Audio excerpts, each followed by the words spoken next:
Okay, I'm sat at Hereford Crematorium. I used to do these videos quite regularly. I haven't for a long time, many months.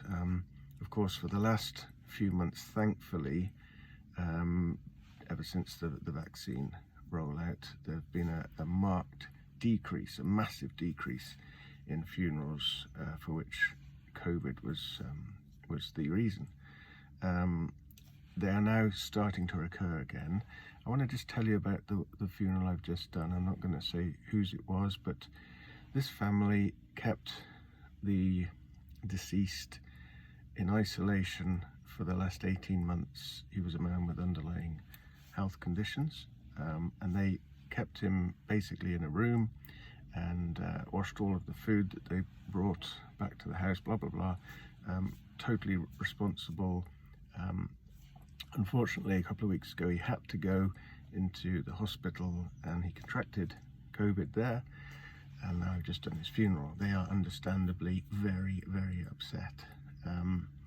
Now, when I hear people, and I get this all the time through emails and through particularly Messenger, I get people, friends who I respect and like, but friends who send me incessantly conspiracy bullshit, saying things like, well, for a start, last week I was told that most of the COVID funerals that I've done, and there are a number of them, were not actually COVID funerals at all. That was a lie.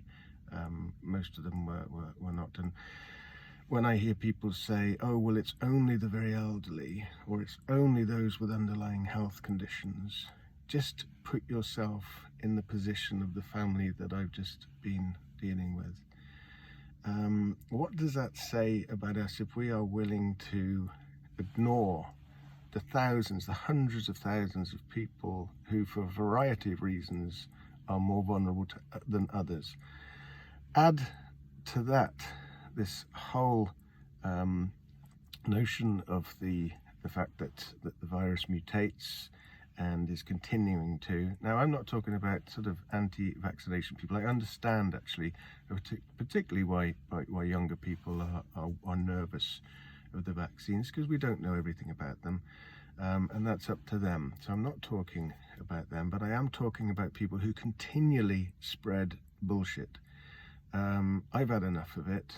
I don't want it thrown into my inbox anymore. And I just wish people would start to take things a little bit, act a little bit more responsible again. I know we have a Prime Minister who doesn't give a shit whether he wears a mask in a hospital or not, but we don't have to be like that. Let's be responsible. Let's realise that this thing is still alive, it's still well, it's still doing horrible things to people, destroying lives, and we can do something about it if we go back to distancing, covering your faces.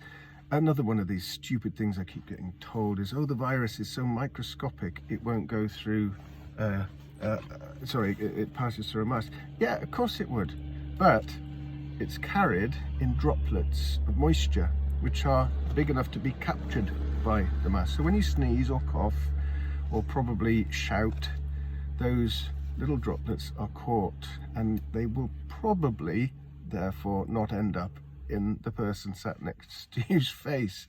So come on, let's just try and be a little bit more responsible and protect others, and please stop listening to and sharing the bullshit. Thank you. Goodbye.